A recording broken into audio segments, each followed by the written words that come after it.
Hey, friend, before you drift into dreamland tonight, let me gently escort your imagination somewhere unexpected. Not to a castle, not to a candlelit feast, but to a place a bit riper. We're heading into the very heart of medieval peasant life, not the version with flower crowns and fairy tale fields, but the one where your nose is your worst enemy. You see, people love to romanticize the Middle Ages, but what they don't tell you is that life back then, well, it stank. Literally. From unwashed bodies and moldy tunics to animal waste, spoiled food, and streets that doubled as sewers, medieval peasant life was a symphony of stink. Tonight, you won't be sleeping in a cozy inn or atop a goose feather mattress. No. You'll be curled up on a straw mattress, damp with who knows what, surrounded by family members, livestock, and a loyal colony of fleas who now consider your armpit their homeland. There's no soap, no showers, no perfume, just a rich aroma of sweat, smoke, and suffering. A scent so complex even the finest modern cologne couldn't replicate it, though Dior's Eau de Goat Sweat would certainly make a bold statement. But don't worry. You won't have to pinch your nose, just settle in, dim the lights, maybe crack a window for safety, and let me guide you through a day in the life of the unwashed, underappreciated, and overworked medieval peasant. By the time we're done, you may never complain about your gym locker room again. So take a deep breath. Actually, don't. And let's begin. Congratulations. You've just opened your eyes to another beautiful day in the 14th century European countryside. The sun hasn't risen yet, but the smell, oh, it's here soon.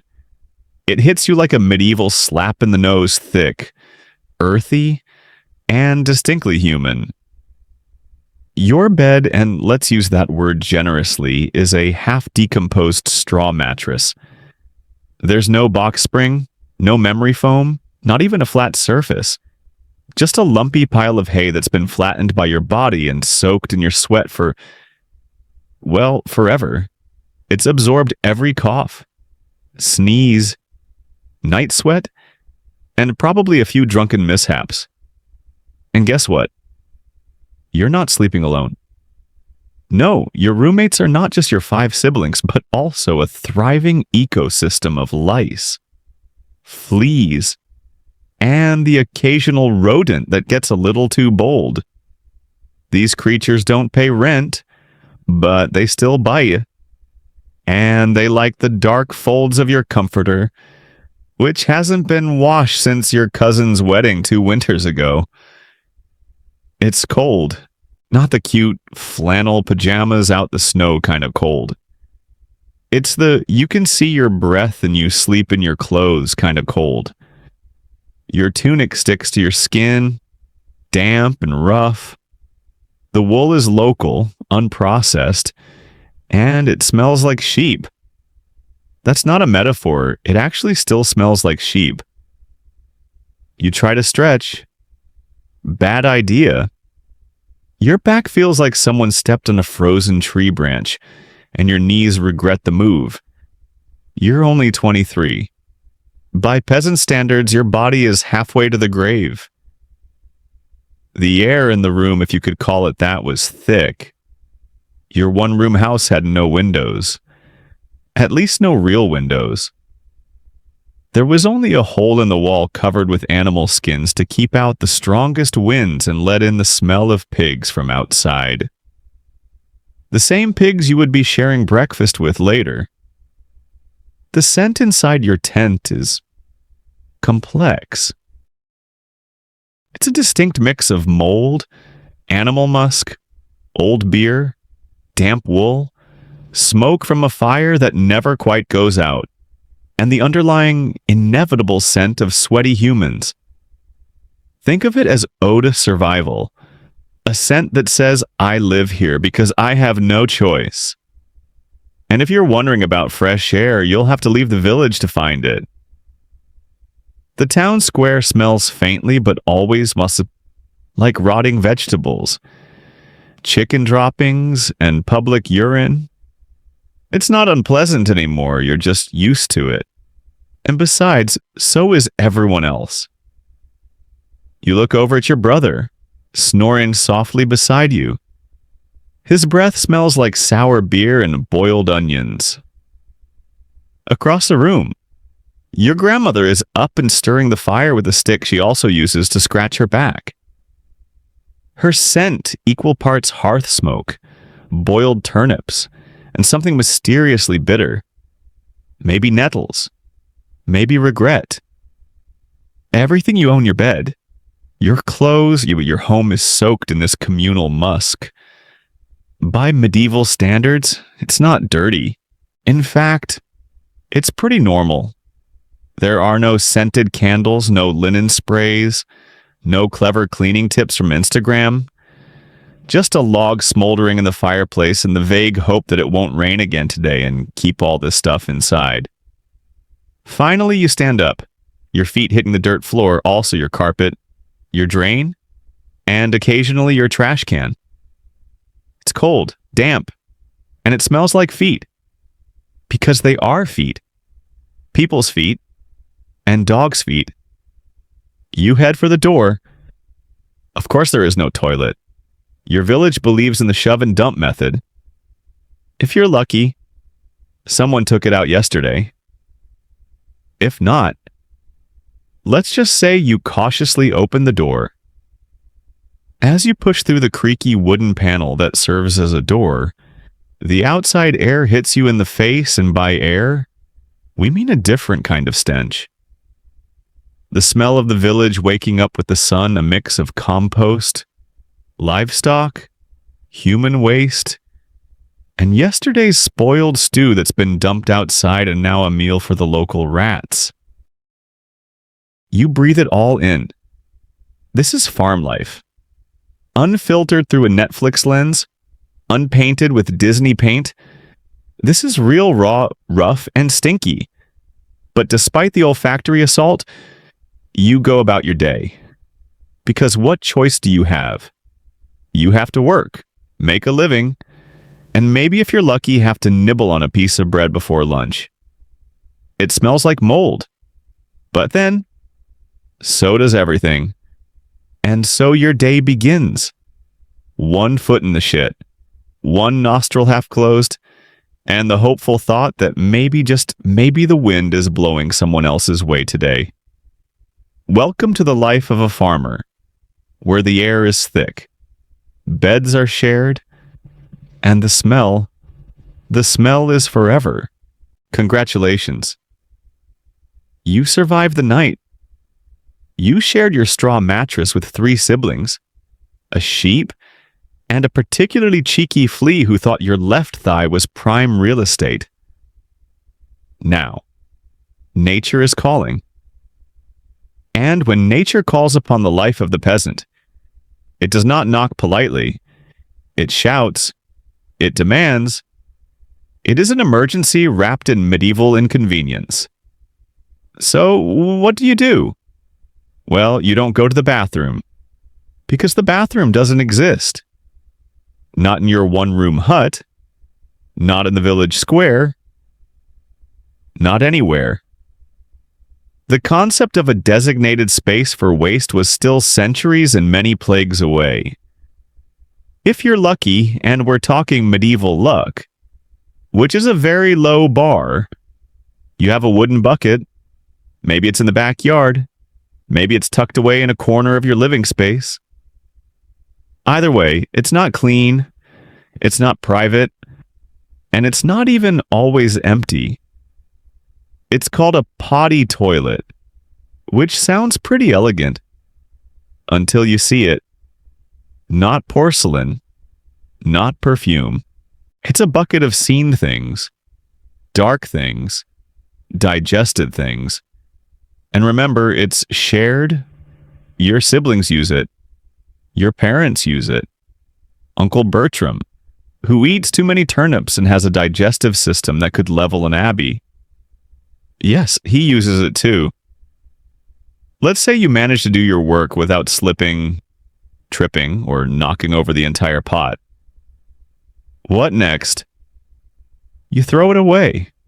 Not in the toilet, not in the sewer. You walk up to the window that's right.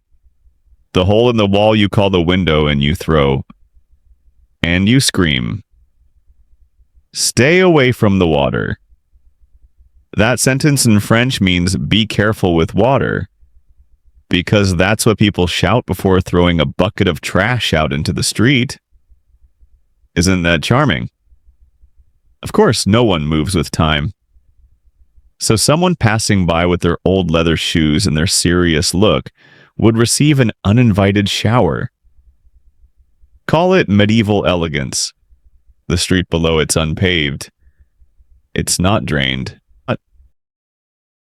It's a muddy mix of rain, horse manure, garbage, and yes, a stream of human waste. Welcome to the morning commute.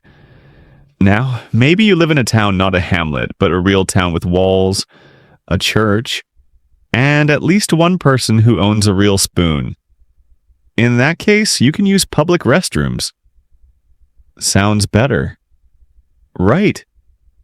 Not so. Public toilets are the most beautiful medieval open seating. Imagine a wooden bench with dozens of holes cut into it. No dividers and no ventilation. You sit shoulder to shoulder with your neighbors, knees touching, thighs stuck together, doing your thing in a team-building exercise gone horribly wrong. Privacy. Are not. Toilet paper. Forget it. What do you wipe with? Well, it depends on what's nearby. Leaves. Sure, if it's summer and the leaves are soft. Moss nature's sponge. A rag theoretically reusable. A stick, I guess that's the bidet option. Your dignity gone? If you're feeling fancy, maybe it's a holiday or a festive day, you might buy a piece of wool. But for most farmers, cleaning is a philosophical question, one that often has no results. This explains why shaking hands was not common in the 1300s. But maybe, just maybe, you are a nobleman. You live in a stone castle. You wear fur-lined robes, and you think you're above all this trouble. Think again. Even the castle didn't need to have modern plumbing.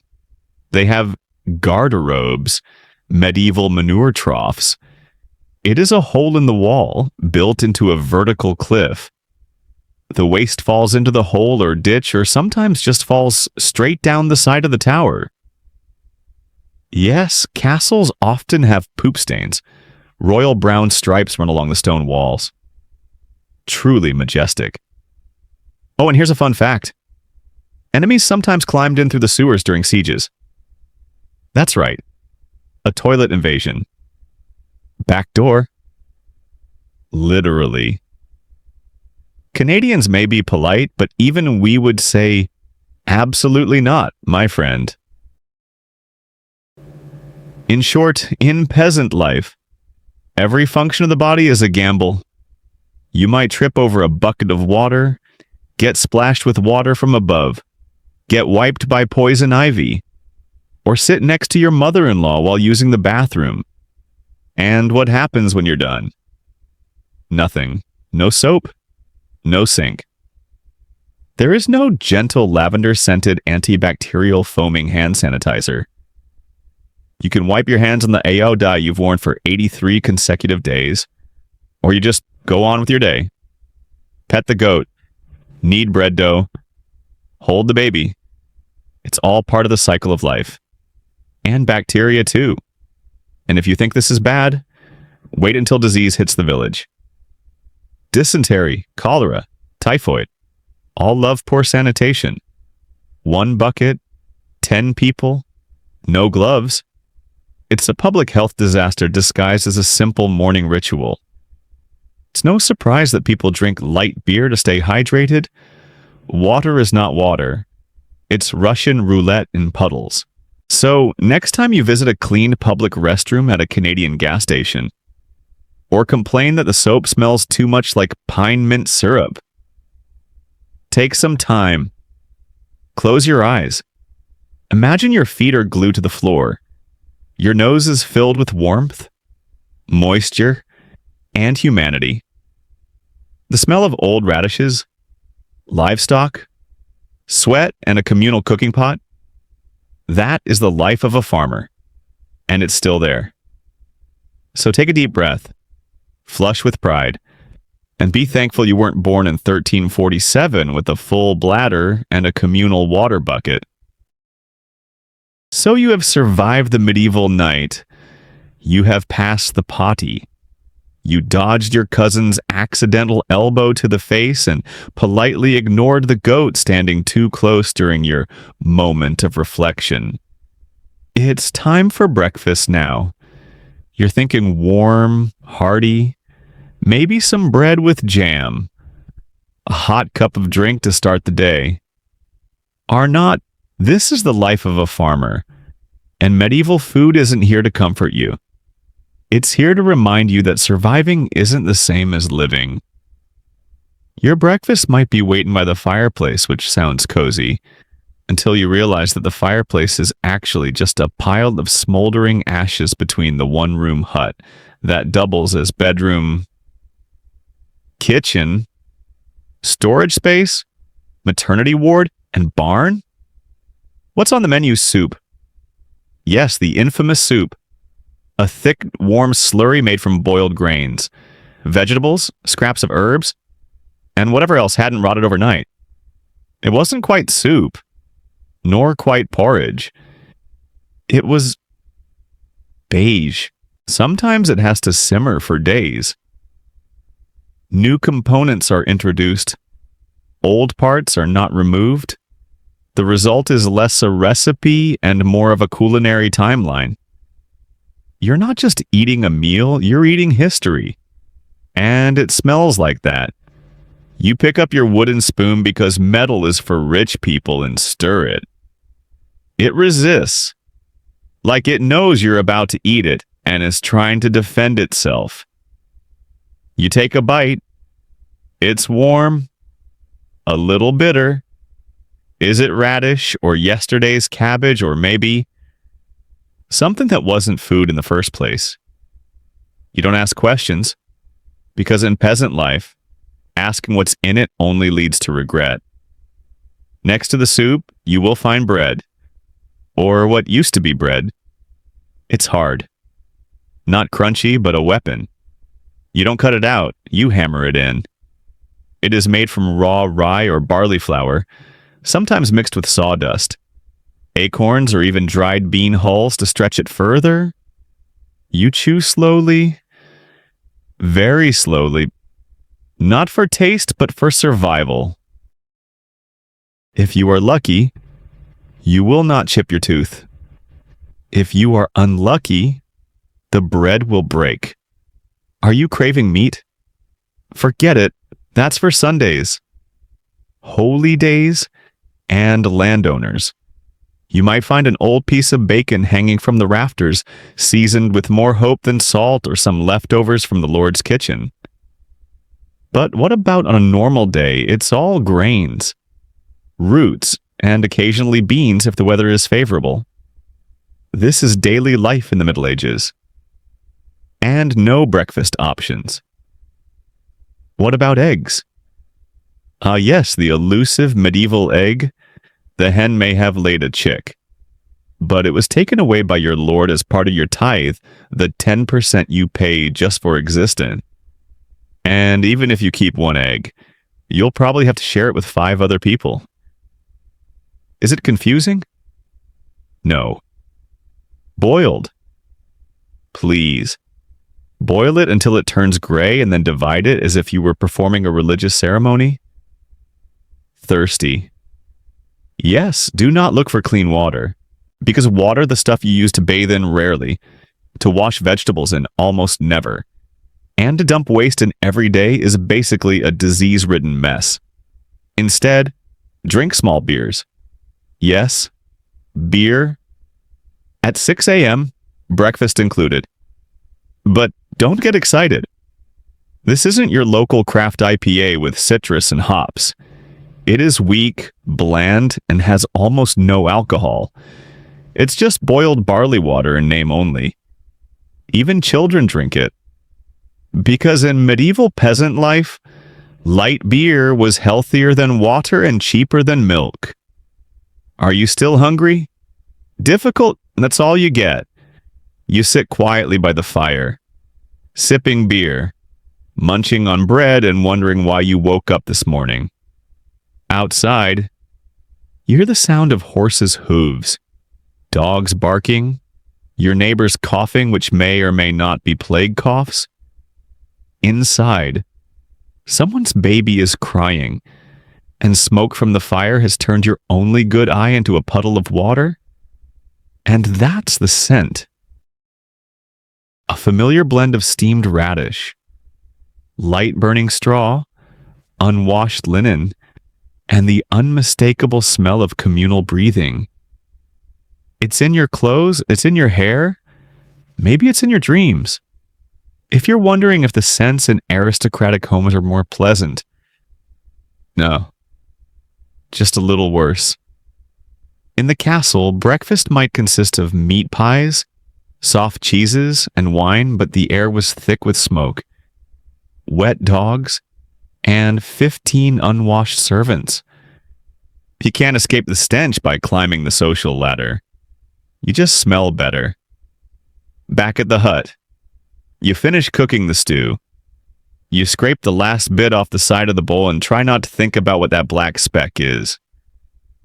A bug, burnt onions history. You never know. And maybe that's for the best.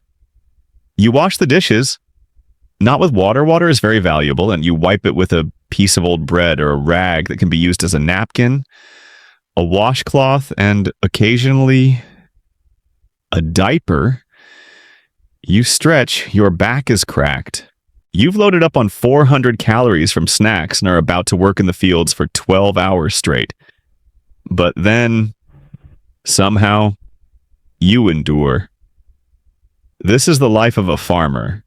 Not attractive, not noble, but there is resilience. You stand up. You tie a belt around your rough tunic, and you step out onto the ground, because breakfast is done, and the day has just begun. Let's talk fashion. Not runway fashion. It's not even like I'm wearing real pants for Zoom meetings anymore. We're talking about medieval fashion, specifically peasant fashion, not as trendy, but as still in vogue. Welcome to farm life, where your wardrobe isn't a collection. It's a single item, maybe two. If someone dies and leaves you their laundry, you wake up. You stretch carefully because your knees are creaking and you reach for your only piece of clothing.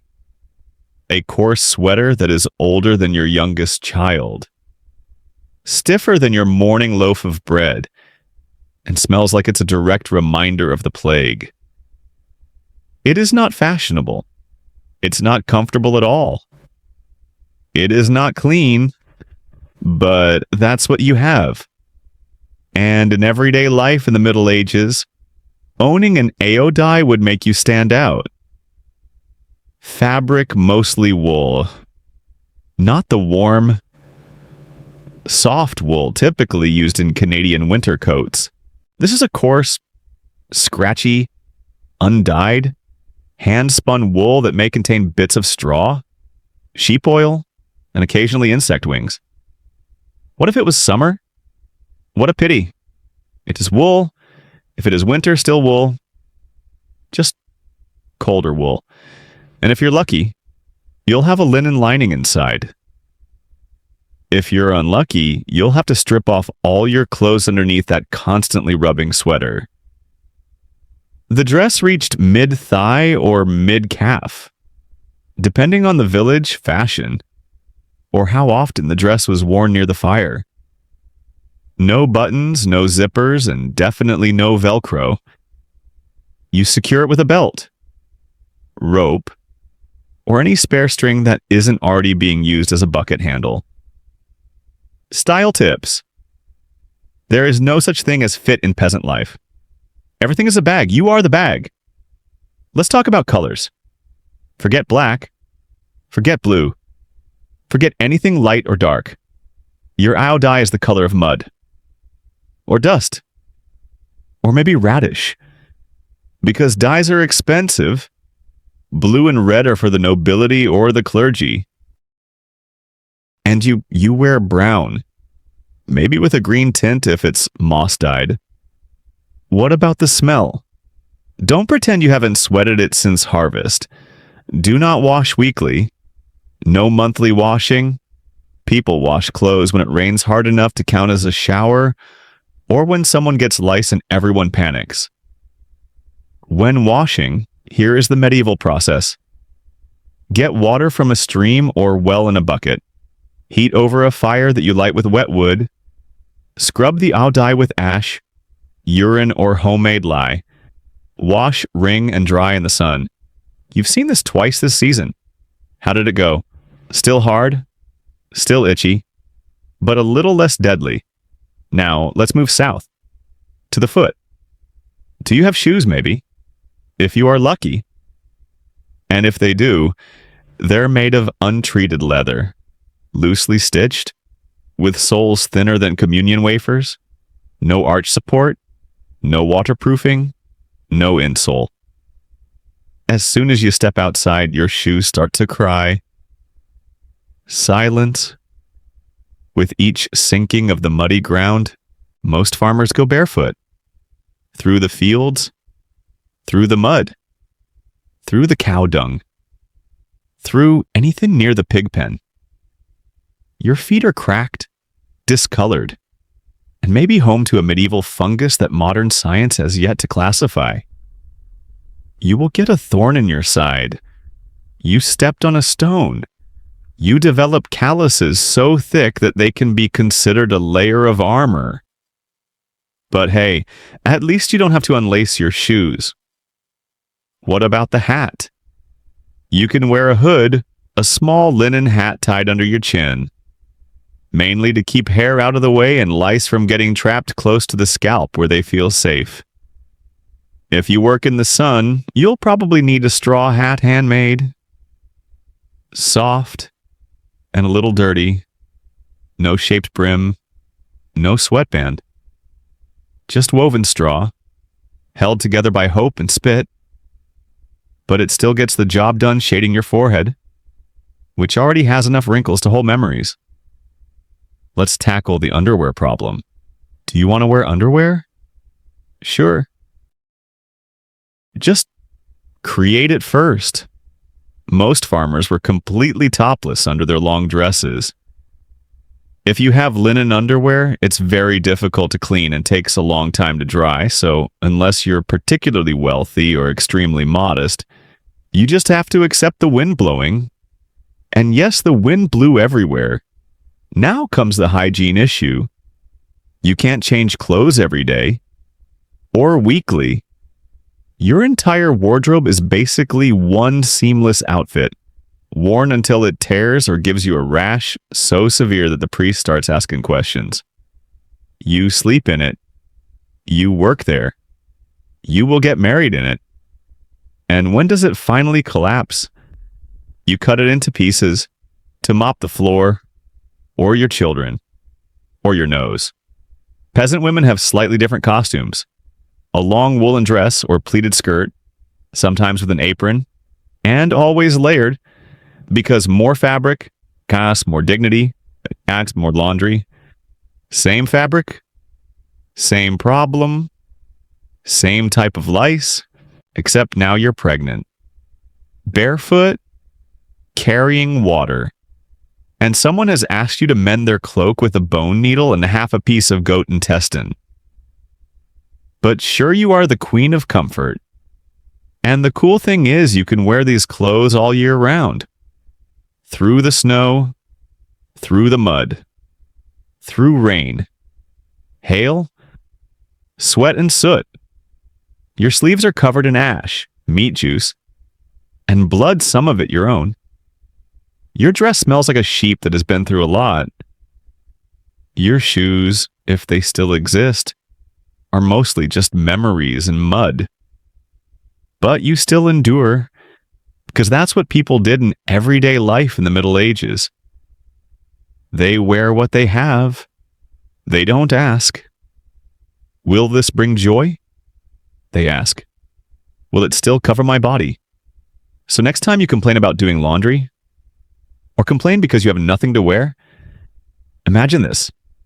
A long dress, a belt, no underwear, and a pair of shoes made from someone's regrets. It is the fashion of the peasant. And somehow it worked. Welcome to the post-breakfast part of your day, that magical time between crunching on breadcrumbs and exhaustion as the sun sets. But before going out into the fields, you need to practice your daily hygiene routine. Or none. To be honest, in peasant life, cleanliness was not synonymous with holiness. It's not near anything. It's not even in the neighborhood. Bath. I'm fine, thanks. You may wonder, how often did medieval peasants bathe short? Answer, not often. Long answer, almost never. Bathing the kind where water intentionally touches your skin was rare, inconvenient, and considered suspicious. In fact, some believed that bathing too often would weaken you or open your pores to disease. Imagine telling a 14th century peasant to bathe every day. They would look at you like you just suggested licking a leper. Also, where will they do it? You live in a hut. You have no bathtub, no soap, no plumbing. Yes, there's a river nearby, but it's also where cows drink. Pigs splash around, and your neighbor empties yesterday's potty. Is it exciting? So what do you do instead? You embrace the musk. You lean into boredom. Let your scent tell the story, and that story is, I am alive and I smell like this. Your clothes smell worse than your dress.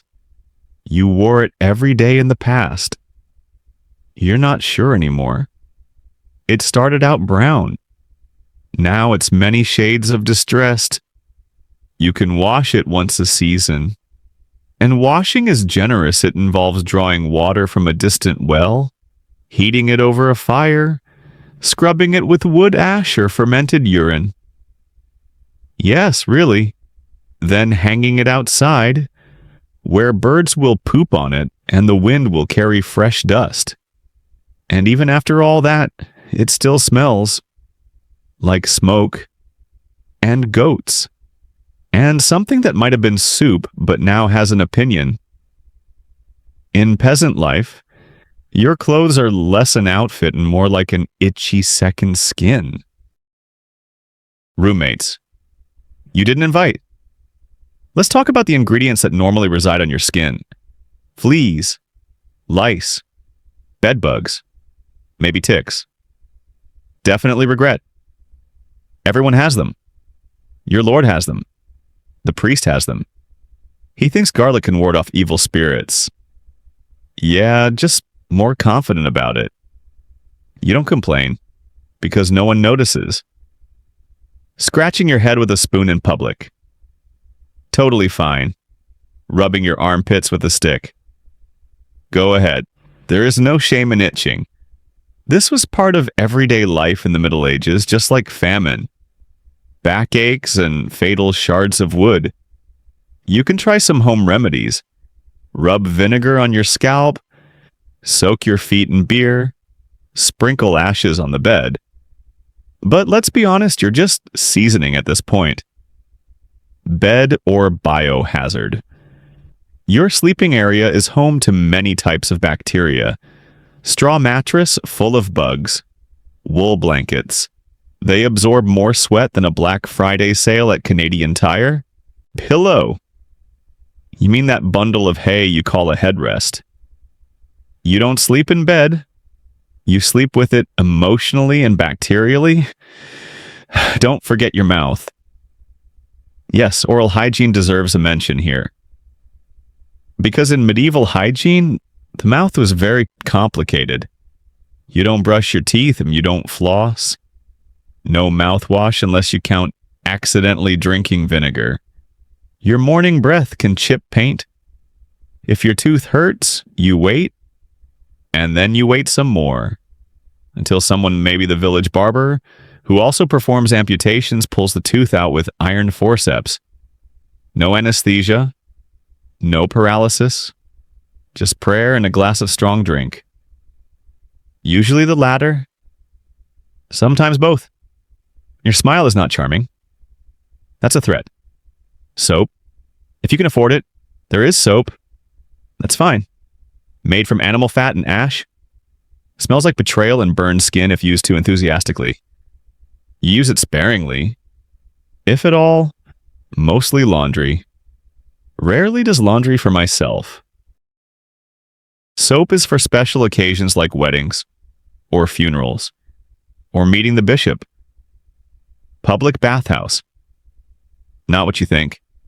There were baths in the medieval towns, public places where people can bathe or at least soak in water and pretend to. But over time, they gained fame.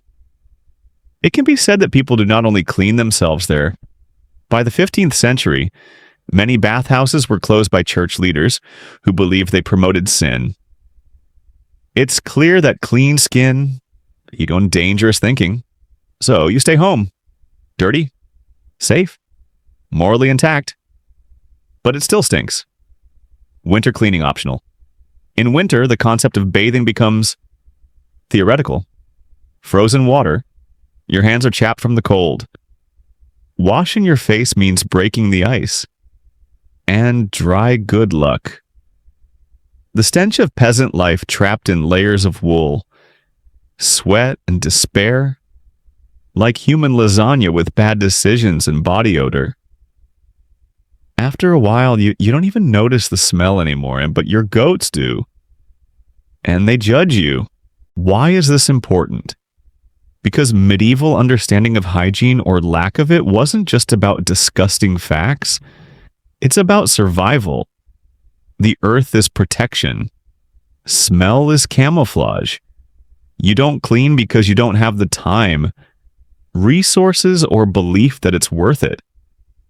Your world is cold, dangerous, and full of invisible threats. Being too clean makes you vulnerable. So you itch. You stink. You scratch yourself to sleep and pray you don't wake up with another sore. And that is normal. When you walk out the door to start your day, you carry with you the scent of everything you've been through. Literally, and what the life of a farmer is not clean. It's not fresh. It doesn't smell like mint or eucalyptus. It's rough. It is not filtered. It is a sensory experience that can only be appreciated from a safe historical distance. So tonight, when you take a hot bath with tea tree body wash, think about your medieval ancestors. Itchy. Scratch smells like ambition and onions.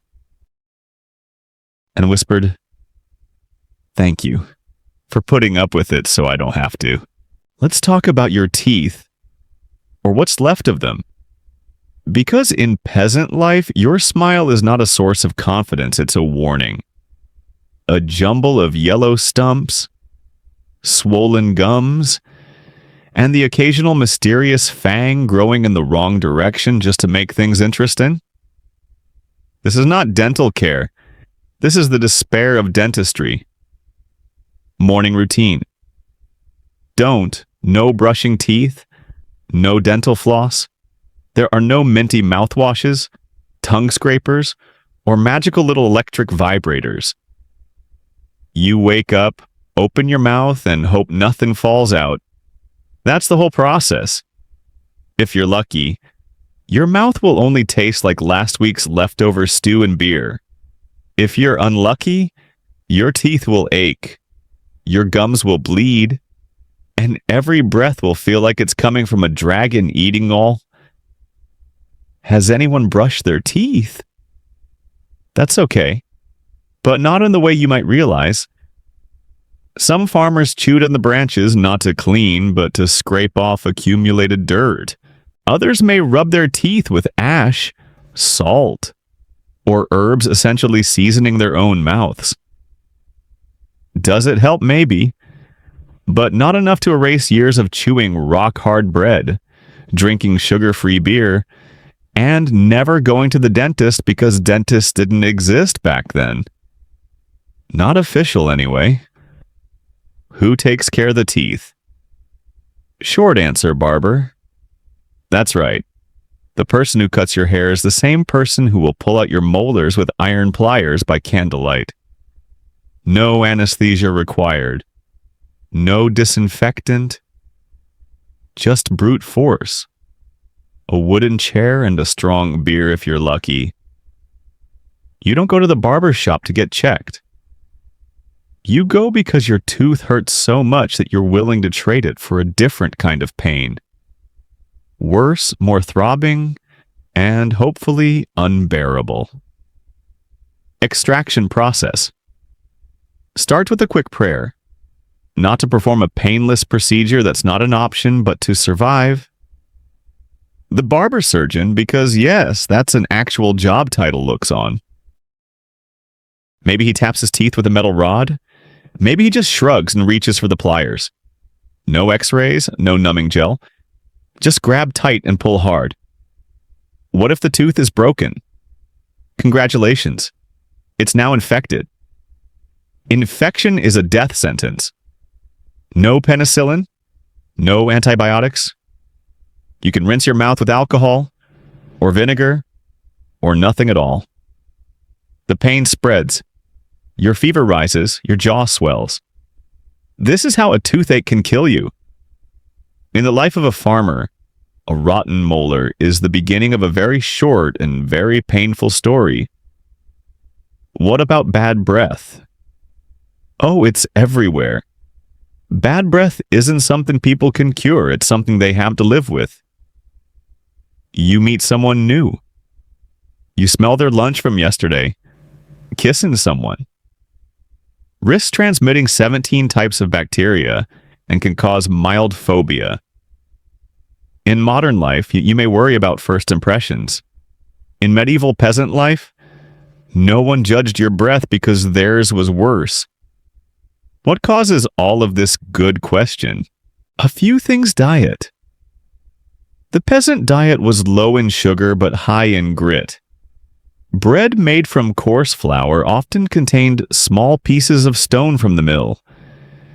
Every bite wears away the enamel, think of it as medieval microabrasions.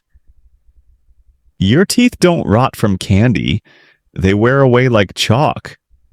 Calcium deficiency. Most farmers don't have much dairy, no milk, no cheese, no yogurt. That means weaker bones, including teeth. Imagine biting into a piece of stale bread and cracking your molars just trying to eat lunch. No preventive care. Pain is treated after it starts, not before, can you? Preventing tooth decay. Not a concept. You wait until something hurts. Then either spit it out or die with it. No clean water. People drink beer because the water is full of parasites. Beer may protect your stomach, but it won't do anything for your gums. A smile you can hear today. A 30-year-old farmer can have the teeth of a 90-year-old. Missing teeth. Brown teeth. Chipped. Cracked or jagged teeth. And there is no substitute. No dentures. No implants. If your front teeth fall out, you'll be slurping food and whistling for the rest of the day.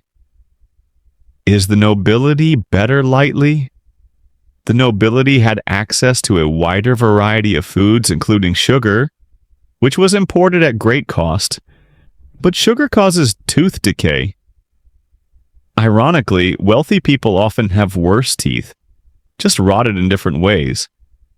Some nobles tried cleaning their teeth with powdered coral or crushed pearls. Romantic, right? But it is abrasive, like brushing with sandpaper dipped in pride. They also use toothpicks, sometimes made of silver. Not very effective, but very stylish.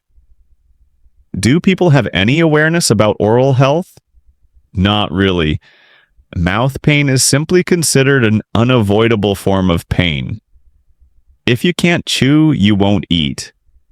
If you don't eat, you will get weak. And if you get weak, you get the idea. There is no such thing as oral health equals overall health. Your mouth is just another part of your body that is slowly trying to kill you. Modern perspective today, we brush, floss, rinse, whiten our teeth, and complain about our dentist bills. We have fluoride toothpaste, electric toothbrushes, oral hygiene products, and numbing gels that taste like chewing gum.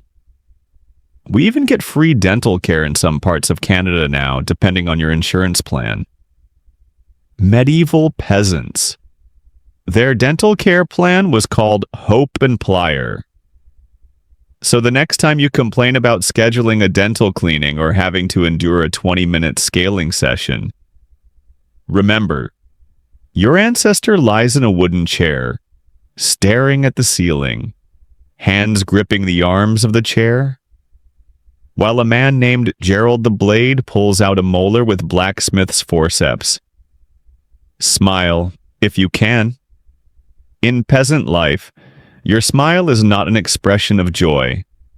It was a grimace, a warning, a glimpse of the turmoil within.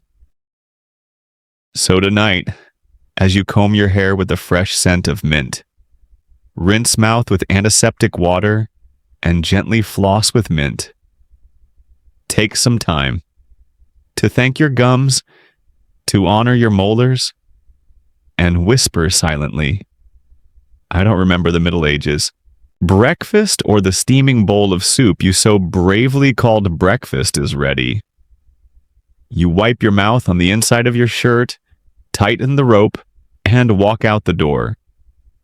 Welcome to your daily shift in the grand drama of farmer life. You don't go to the office, you are going to the field. And be warned, they don't smell like fresh-cut grass and productivity. They smell like wet earth, manure, sweat, and frustration. You work the land, but the land does not love you. Let's be clear. You do not own this land. You don't even need to rent it. You serve it like an extension of the plow. This land belongs to your Lord, a man who wears clean clothes once a week and can write his name a rarity indeed. On the contrary, you were awake before the rooster remembered his duty. What about your job? It is not dying while feeding people richer than you. First, get your tools. Maybe a wooden pickaxe, a blunt sickle, a shovel with one side looking suspiciously chewed. Everything is heavy. Everything is straightforward. And everything is either too wet or too dry, or covered in something you don't want to identify. You go into the field, step over old radish stalk, cow dung, and the degradation of your neighbor, rain or shine or snow or disease. No days off. Not for rain. Not for cold protection. Even with minor illnesses, unless you are bleeding. If it's planting season, plant. If it's harvest, you have to harvest. If it's winter, you'll chop wood and pray that spring isn't too bad. Your hands are chapped. You have back pain. Your feet get wet at 7 a.m. and stay wet until they become part of the ecosystem. Work is not gender specific, but women do more of it. Let's talk about the other half of peasant life, the women. You don't just work in the fields. You also taking care of screaming children, water transport, feed animals, cry only patch, and somehow not stab her husband with the soup ladle. If you were a woman farming in medieval times, Congratulations! You work all day and then come home and have to do more work. Survival tools. The medieval toolbox is impressive mostly in its badness. You have a rusty scythe passed down from 3 deceased uncles, a bucket made of sticks and hope, and an old rope used as a plow strap, belt, and sometimes a bandage. No tractors, no gloves, no shoes with arch support, only calloused hands and a constant fear of tetanus. Noon sun punishment from the sky? At noon, the sun is directly overhead, shining directly on you. No hat. No SPF 50. Your hair is plastered to your forehead, and your back smells like warm sheep covered in onion sweat. You try to drink water, but the water tastes like water from a bucket. You try to sit down, but the ground is wet, and your only respite is your own exhaustion. If you're lucky, someone will hand you a serving of beer soup, aka lunch. Same soup as breakfast, only warmer and maybe creamier. And then back to work. If you are really lucky, you have a buffalo. Most of them use their own bodies as a burden. But what about the neighbor 2 huts away? He has a cow, a real one. You saw it. You were jealous of it. You wrote poetry about it in your head. Because in the life of a farmer, a cow is not a livestock. What a miracle on the hoof. The day never ends until it ends. You work until the sun sets. Not 5 p.m. Not when does your shift end. You stop when the sky is no longer sunny. And even then, there was still wood to chop, chickens to herd, water to carry, and children to convince that, no, you can't eat rocks just because they look like bread. Your knees creak. Your hand is bleeding. Your soul whispers, we could become monks. You know, injury. That's your problem. Sprained your ankle, keep working. Did you cut your hand? Wrap it in cloth and hope it doesn't attract crows. Did you get a herniated disc from hauling a rain barrel? Well, now your internal organs are in the wrong place. Good luck. Medieval agriculture did not come with healthcare. Your medical provider is prayer, your medicine is beer, and your surgeon is the sickle sharpener. Productivity is questionable. What are you doing all this for? Not for money. You don't get paid. You farm land in exchange for a place to live with mice. Some crops if the Lord doesn't take too many, and protection unless there is war. In which case, good luck again. No pension. No promotion. There is no employee of the month, just survival. You are always behind. If the crop fails, which often happens, you'll be in more debt. If someone in your family passes away, which often happens, you still have to pay the debt. You are living on the brink of starvation, and sometimes you fall into it. Farming life is not about saving. It was built with just enough purpose, the only hope. The seasons? There is rhythm in suffering. Spring brings mud and plants. Summer brings heat and labor. Autumn brings harvest and weariness. Winter brings cold and hunger. But there are also moments.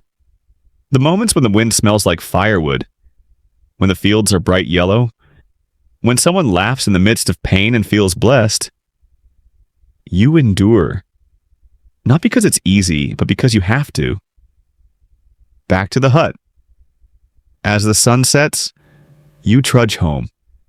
Your shirt is stuck to your skin. Your hands are shaking from work. And your whole body smells like a salad made of cattle and labor. You sit down. You sigh. You eat your third bowl of hot soup and thank the heavens that the stars didn't fall on you today. This is the life of a farmer. This is medieval agriculture. not romantic, not noble, just the brutal truth. And somehow it continues. Generation after generation, one grain at a time, one blister at a time.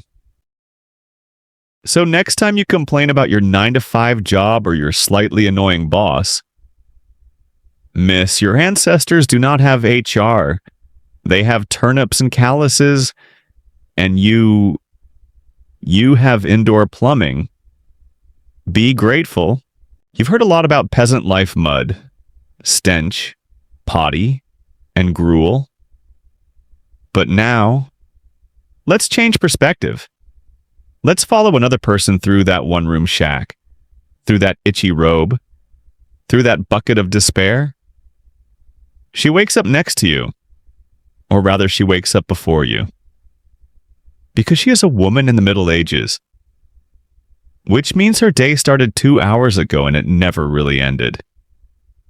Farmer women, the backbone that is never trusted in daily life in the Middle Ages. Women had no rest. Not because they don't have to, but because they're not allowed to. Your job as a farmer is to work in the fields. What is her job to run the entire universe while you do it? She'd childcare, milking goats, tend the fire, bake bread with flour she milled herself, Kwai only water transport, clean no soap needed, and still acted like nothing happened when the priest dropped by unannounced. And if she's lucky, she'll have just 4 kids clinging to her skirts. Marry young. Work harder. Marriage is not for love. The issue is survival, land, and time. She was probably married at the age of 14, pregnant at 15, taking care of one child while carrying another and hoping the third one doesn't fall into the fire. There is no contraception. Giving birth is dangerous. And somehow she was still expected to smile and bake oatmeal for the holidays. If she survives giving birth, it's a victory. If the baby survives, it will be a miracle. What if they both survive?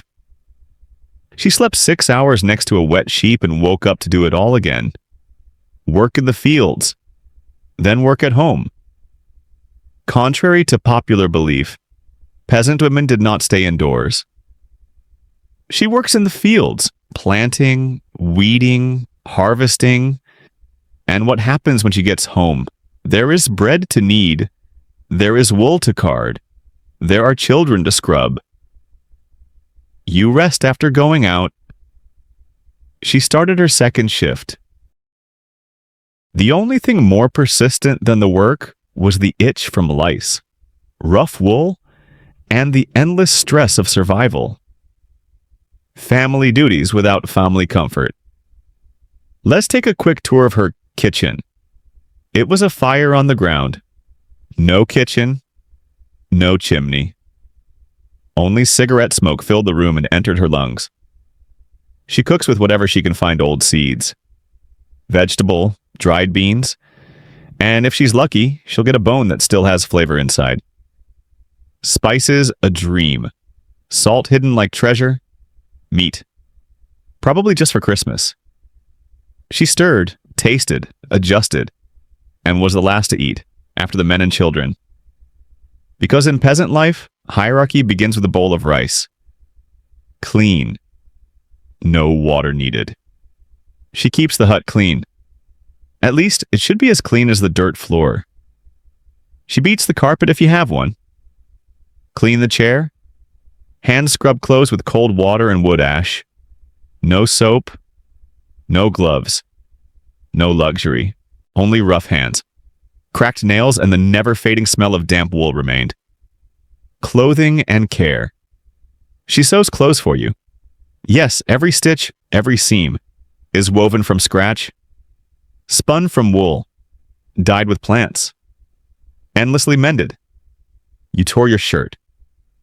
She mended it. You lost a sock. She knitted it again. You're getting married. She makes your wedding dress, hers too. In everyday life in the Middle Ages, A peasant woman was a seamstress, cook, nurse, and washerwoman all in one, and was still judged if her hair was disheveled. Religion and silence. She was told that suffering was sacred. Her patience is her virtue. Her voice should be soft and her eyes should be lower than yours. She prays because that is what she was taught to do. Bear with tolerance, to accept one's position. What if she says too boldly, she was scolded? Or worse, be branded a witch.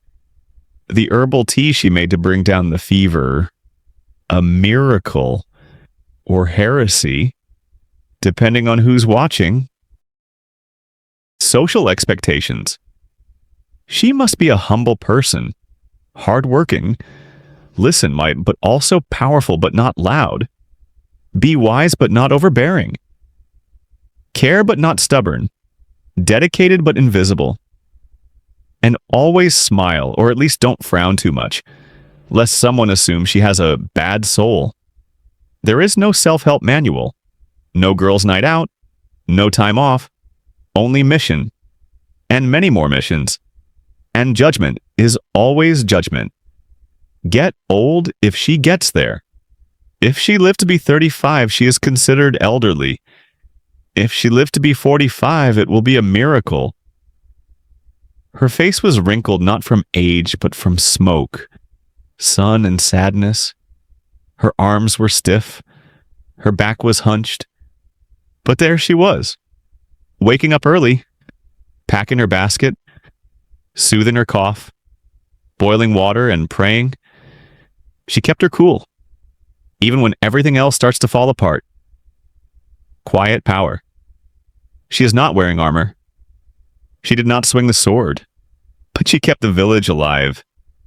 She raises the next generation. She carries within her knowledge that no one else has written down.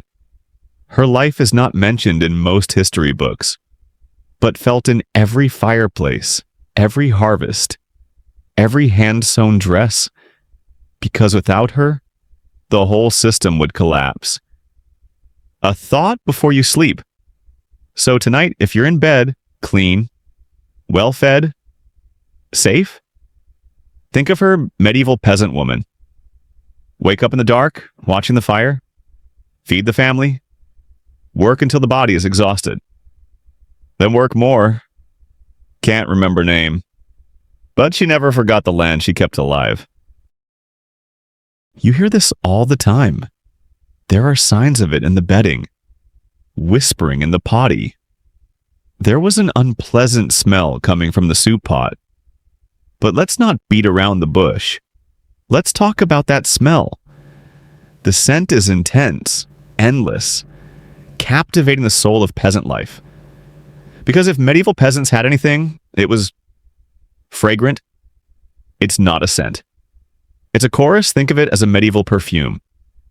Ode to misery, a blend of unwashed bodies, wet wool, goat's breath, human waste, and a hint of overcooked radish smell. Each scent has its own role. Every note is played in harmony, like a symphony orchestra, conducted by a nose that has lost the will to live. Smell 1. Let's start with you. You haven't showered for weeks. You wear the same AO dye every day. Your underwear, if you have any, is clinging to a thread and an ancient curse. Your sweat doesn't dry. It's just layer by layer, mixed with dirt, mixed with smoke, mixed with regret. Your armpits smell like onions soaked in beer. Your feet smell like old mushrooms in a leather bag. Your hair, it's giving off that fermented sheep smell. You carry your scent with pride, not because you want to, but because it doesn't want to go away. Scent 2. Your bed, you sleep on straw. Not the fresh golden straw like in fairy tales. Old, gray, moldy straw, flattened under your body, your family's body, and a swarm of lice with generational trauma. Every night, your mattress absorbs sweat, spit, flea droppings, And sometimes accidents happen in the middle of the night. Every morning, it gives off scents like tired sighs from the floor. You wake up wet, even if it's not raining. It's not the humidity. That's you. Smell 3. Toilet store in a dark corner. Used by the whole family. Finally empty. The smell is not strong or sudden. It's slow. It crawls. A background scent that you don't notice until you visit someone else's hut and think, huh, they smell a little worse than us. The scent of potty is divided into several layers. Old urine, digestive disorders, the characteristic sour smell of medieval cabbage digestion. Sometimes it bubbles. And what about when it's empty? It was thrown out on the street. So, you still smell it. Now just from the outside. Scent 4 kitchen, aka the fire pit of sorrow. Your meal is cooked in one pot. Always. Soup is reheated daily. Topped up but never topped up. It smells like this radish, barley, garlic, believe, and something else that no one has dared to identify since St. Crispin's Day. Burnt patches on the sides of the cake. The broth spilled out and stained the dirt floor. The pot itself had not been washed for months for cleaning required water, and water was precious. Instead, it creates flavor, and by flavor, we mean smoke, decay, and a vague sense of despair. Smell 5 animal. You live with them. Chicken under the table. The goats near the fire. A pig thinks he owns the place. Their smell is constant, not overpowering but persistent. Feathers have musk. Sweat wicking fabric. Hooves leave marks on what you think is just mud. And animals do not respect boundaries. They pee on the floor. They poop in the corners. They chew your slippers. But you don't mind. Because honestly, so what? Sometimes they smell better than your uncle. Smell 6. Outdoors, spoiler worse. Clean air. Not really. Village roads are a combination of rotten vegetables, moldy hay, soaked stool, and human waste. Remember, no sewage treatment system. The entire town is a sewage treatment system. Please drive carefully. Not to avoid stepping on something you can't do that, but to avoid splashing water back on you.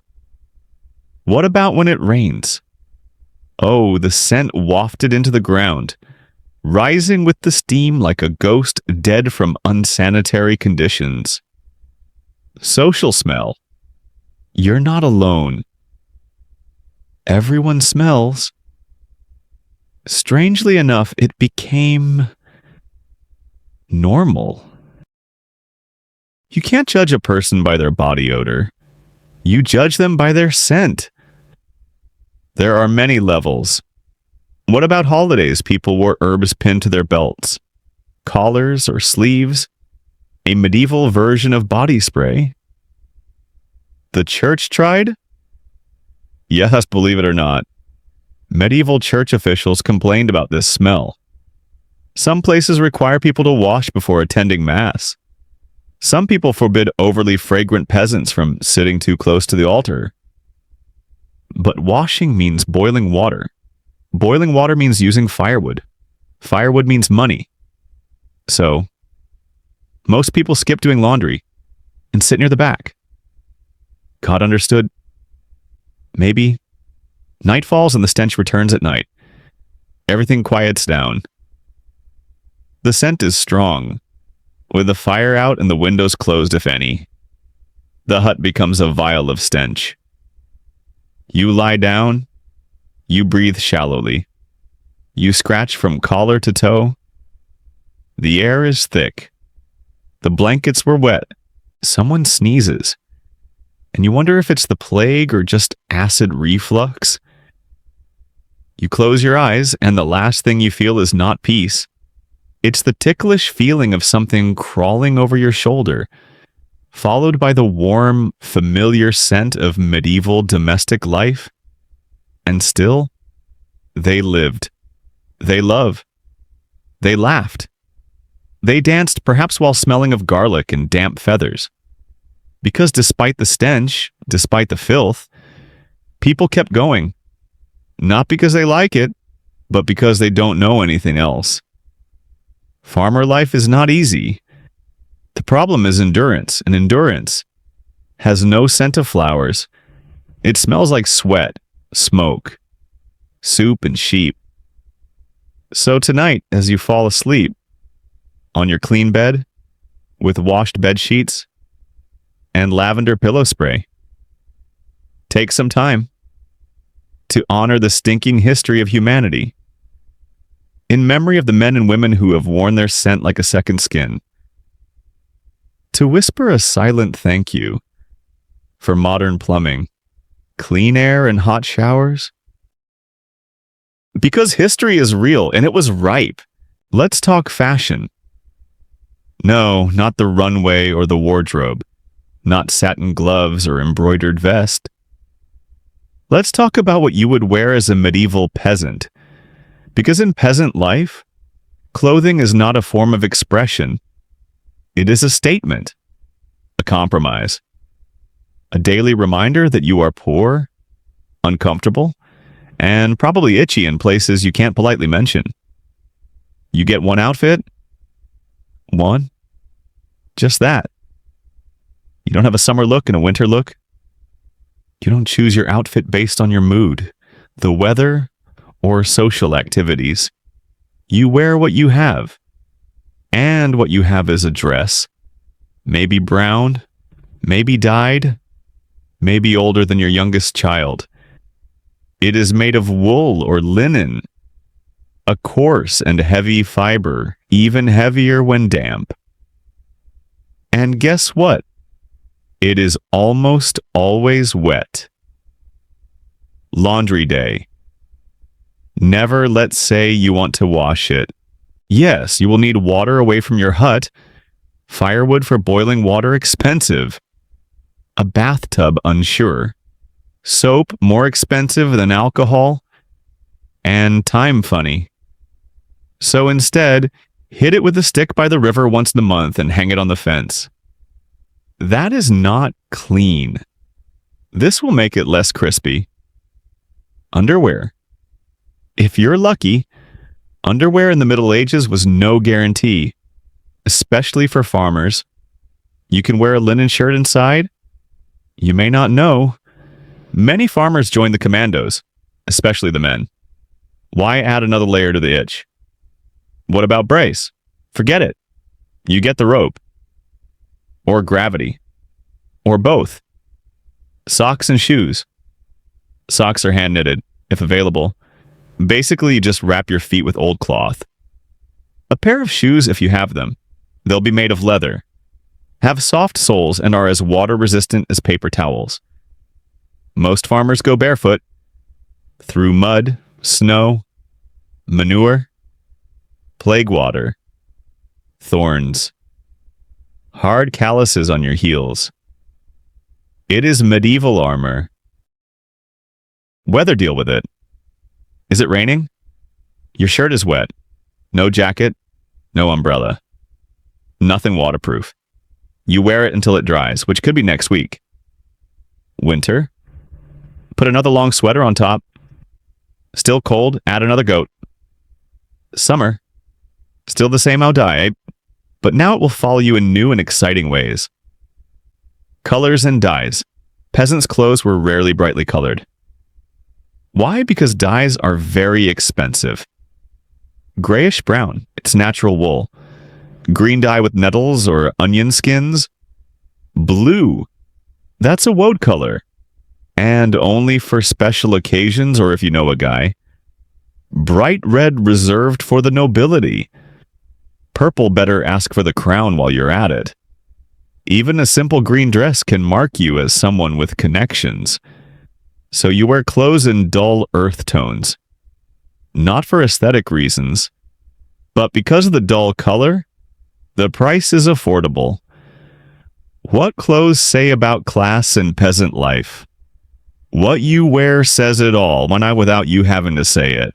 Your aodai is your class card, your economic report, your social rank, and your laundry receipt which does not exist. Compare yourself to a noble. Their dresses velvet-lined, fur-trimmed, yours moth-eaten, worn to the point of transparency, stitched with horsehair, twice. They wear hats with feathers attached. You have a punctured bag. They wear jewelry. You have lice. Accessories. Try tools, forget the handbag and necklace.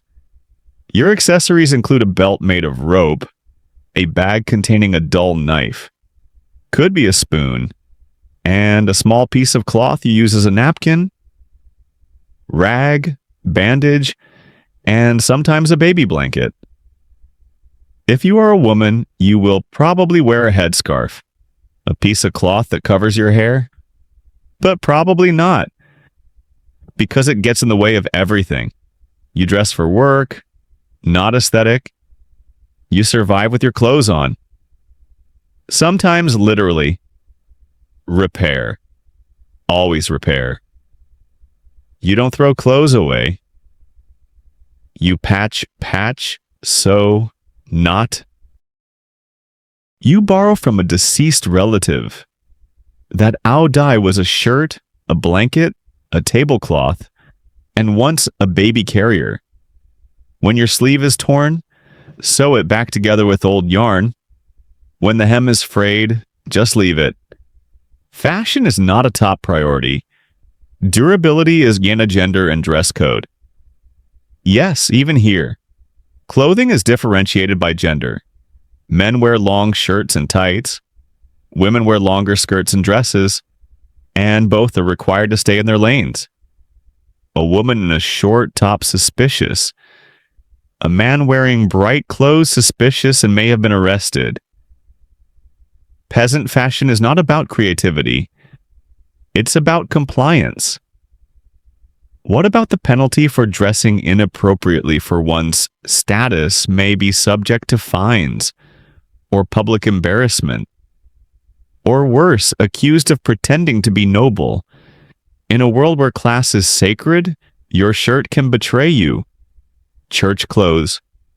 On Sunday, you wear your beautiful aodai, meaning less prone to staining, almost intact. And it might smell like perennial lavender if you're lucky at the market. You shine shoes, or pretend to shine shoes. You comb your hair with your fingers, and you try not to look like you just slept in a buffalo pen, even though you did. The church is not just spiritual. That is society. Your chance to be seen. And maybe to show off that sleeve you sewed with 2 types of thread. Clothing as an identity. Over time, the aodai will become you. It smells like you. It fits you. It folds when you bend, sags when you lean, and creaks when you kneel. That is your armor, your blanket, your second skin. In everyday life in the Middle Ages, your clothes were never new, but they are uniquely yours. Every stain a story, every tear a season, each patch a memory. And at the end of the day, you don't take off your clothes when you go to bed. You wrap them up tight. Maybe you should take your belt off. Probably not. Depends on how cold it is, or if you're too tired to care. You curl up next to your family, on a straw-stuffed sack, wearing the long dress you woke up in. Because in peasant life, clothing was not a matter of choice. The problem is endurance. So tonight, when you lie in clean sheets, put on soft cotton pajamas and hope. Think of your medieval twin. Wear the same sweater for the 40th day in a row. Kneeling in the mud, patch the hole with fire. Smells like work. And still wake up to do it again tomorrow. Because that's what your aodai says about you. Not wealth, not status. Just this, you are still here. Still standing, still sewing. And that in its own annoying way. So beautiful. In the flickering darkness of a smoky hut, as your aching body lies on a bed of straw and the silence is suffocating, there's one constant that lurks in the darkness. Trust. Not the most pleasant stained glass. Not a soft hymn to be sung in the context of a modern chapel, but the primitive, rigid, law-bound faith of peasant life, enveloped in fear, lit by candlelight and punctuated by the ringing of bells. The bell rules time in medieval villages. You didn't have clocks. Time is not measured in minutes or hours. It has a bell shape. Church bells ring at dawn, noon, and dusk, signaling prayer times, masses, holidays, and sometimes even the day of death. You don't ask. What time is it? You asked, have they rung the lunch bell yet? Or has the evening bell rung yet? Time is not something you can manage. Time is something the church arranges for you. God is everywhere, and watching God is not far away. He was right here. In crops. In the fire. In your neighbor's rotten turnips. You do not separate religion from everyday life. That's your everyday life. Your fields have been blessed. Your date of birth is recorded by priests. Your marriages are sacred contracts, usually arranged by family and sealed at the altar. Even your toilet habits have religious significance. Yes, there are prayers when you enter the restroom, because sin can happen anywhere. Prayer, ritual, and repetition. You have been praying constantly. Morning, to survive the day. During meals, even if the food is just a thin stew. Before going to bed to avoid death at night, you voluntarily pray when you see lightning, sneeze, and darkness. You fear dreams, visions, illnesses, all signs that God, or worse, the devil, may be near. You are not expected to understand the Bible. The Bible was written in Latin, a language used only by the clergy and a small number of educated nobles. You are required to comply. Sin is very specific and everywhere. Everything has the potential to cause sin, and the rules are constantly changing. Laughing too much. Maybe it's arrogance. Missing mass mortal sin. Eating meat on Friday risk hell. Thinking impure things about your baker's apprentice. That's a double sin with added penance. And you can't confess directly to God. You have to pass by Father Bernard, the village priest who smells of onions and incense. Confession is not a conversation. That is surrender. And what about your repentance? Usually prayer. Sometimes have to fast. Occasionally someone beats him with a birch branch. Fear is the foundation. The Middle Ages were not peaceful, and religion is no consolation.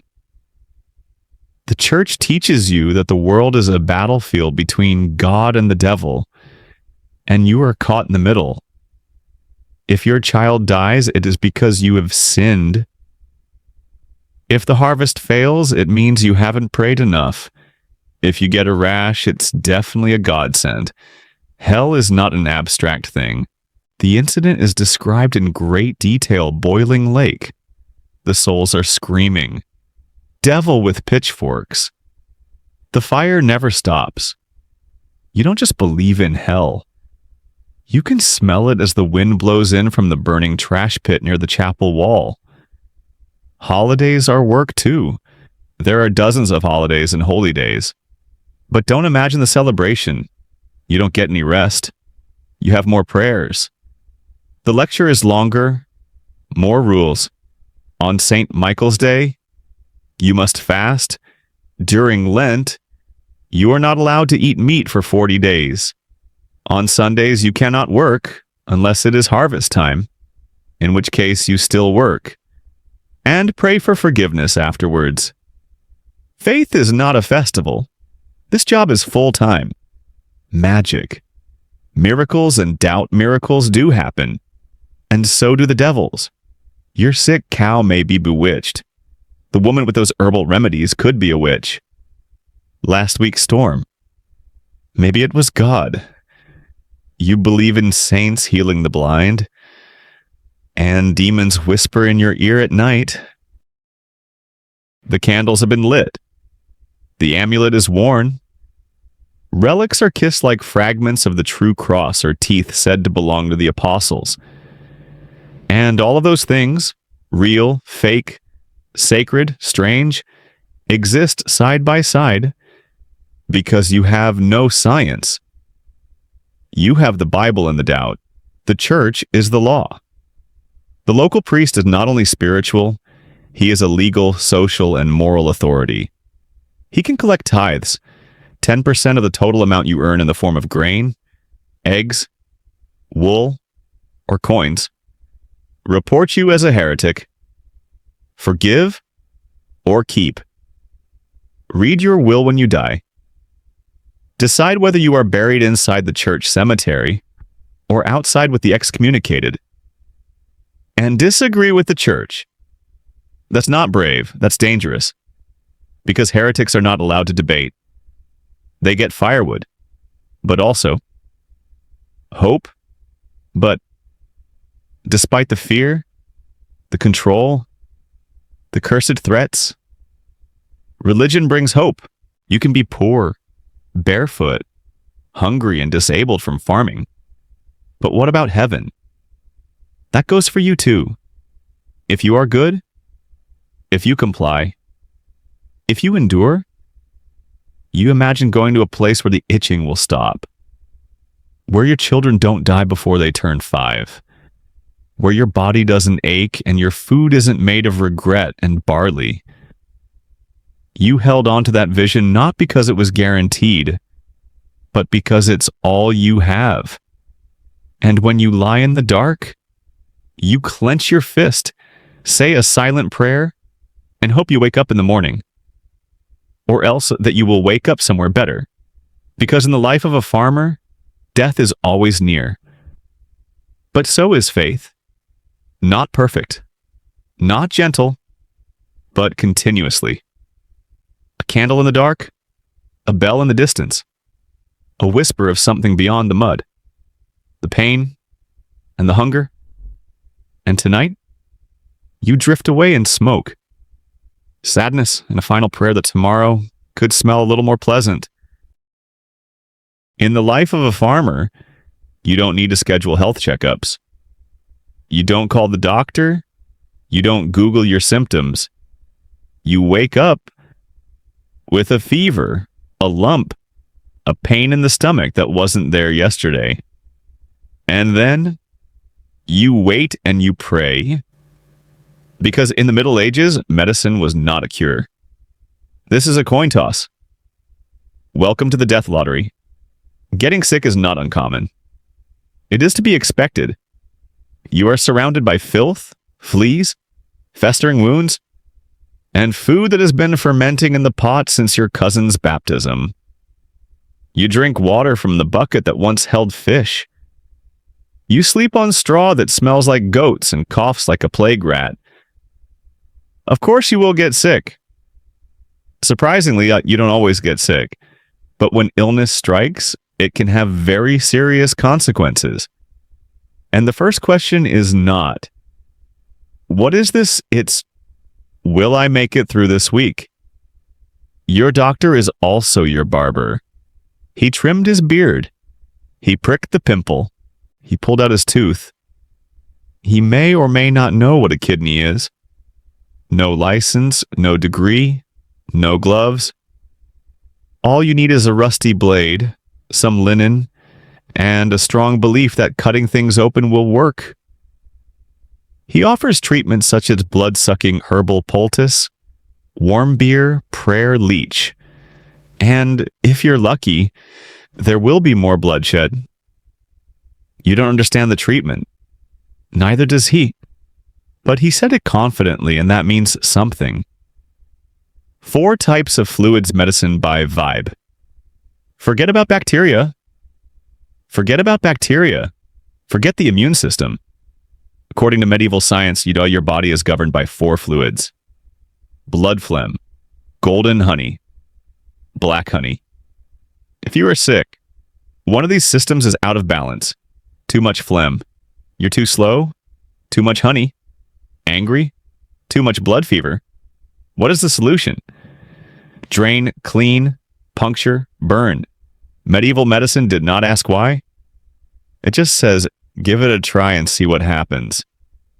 Injury. Good luck. You get cut on the hand by a rusty scythe. It's okay. Until it puffs up, then turn purple, then smell it. Now you are in trouble. No antibiotics, no disinfectant, no knowledge of sterilization. They can rub garlic, wrap it in moss. Pray or just cut off the hand completely, because sometimes in a farmer's life, losing a limb is a lucky result. Toothache. Existential crisis. Your molars throbbed. You can't sleep. You can't eat. You want to cry, but crying hurts so much. What are your options? Yeah, that's Gerald. He's 50% blacksmith, 50% barber, and 100% confident he can pull it off. He doesn't believe in anesthesia. He believes in iron pliers and strong clamping force. You sit on a wooden chair, bite a stick, and hopefully you don't pass out or worse. Stay awake. This is dentistry. In farmer life, pregnancy and childbirth. Hope or danger. If you are a woman, giving birth is not a miracle but a coin toss with many consequences. Midwives help. They have done it before. They know which herbs reduce fever, how to turn a baby breech, when to call the priest. But what if something goes wrong? A ruptured uterus delivery violation, hemorrhage fever, no hospital, no surgical team, just prayer, hot water, linen, and whatever courage you have left. Many women survived. Many people do not. So what about people who do? They return to work in the fields within a week because there was no maternity leave in the Middle Ages. Pandemic. The ultimate wild card, of course. We can't talk about medieval mortality without mentioning the Black Death. It came quietly. A cough. An ulcer. A fever that burns like fire and is cold as death. Within days, your neighbor is gone. Your priest is gone. Your child is coughing. You pray more. Wash hands with vinegar. Burn rosemary at the door. Run away if you can. But mainly, you wait. Because if the plague comes, there will be no way out. It can only be luck. What about the funeral? No time. Mass grave. Hasty prayers. And the scent. That still exists through many generations. Healing, was patience plus. Luck. For most diseases, the real cure is time. If you survive fever, cough, wound, swelling, the mice food, the treatment itself, then you will be healed. Not because someone saved you, but because your body decided not to die this time. And what about when you get better? You go back to the field, not recoverable, no celebration, no rest. Because in the life of a farmer, healing is not a miracle. It's just a delay of the inevitable. Death is always near nothing dramatic. It's not a movie. It just happens. You slipped on the ice. You have a cough. You eat spoiled bread. You sleep and never wake up. And everyone mourns you. Quiet, brief, then back to work. A small cross, a prayer, a grave in the corner of the cemetery. Maybe. If the priest approves, if you don't die suspiciously, if you have paid tithing, otherwise you go outside the wall, along with others. No marking, no naming, no writing. But even in death, there is still ritual. You have finished bathing, wrapped in linen, carried through the village one last time. The candles have been lit. Ring. People whisper your name. They hope that your soul will be uplifted, even if your body returns to the mud. Because in peasant life, who may not have power, wealth, or choices, but you have ritual, you have community, you hope to go to heaven, and sometimes that's enough. If you have been with us from the beginning, you have been through a lot. You are suffering from smoke inhalation. You have suffered through the porridge, the parasites, and the guilt of the pious. Now, you might be wondering, were medieval peasants ever happy? The answer is yes, maybe. Likewise, a cool breeze will feel refreshing when your house is on fire. The life of a farmer is always joyful, caught between plowing and disease, hiding behind bales of straw, peering out on fasts and funerals. But like everything else, it comes with rules, risks, and often regrets. Fun isn't a priority, but it's necessary when every day is about labor, survival, and managing sin. Hearty laughter becomes sacred.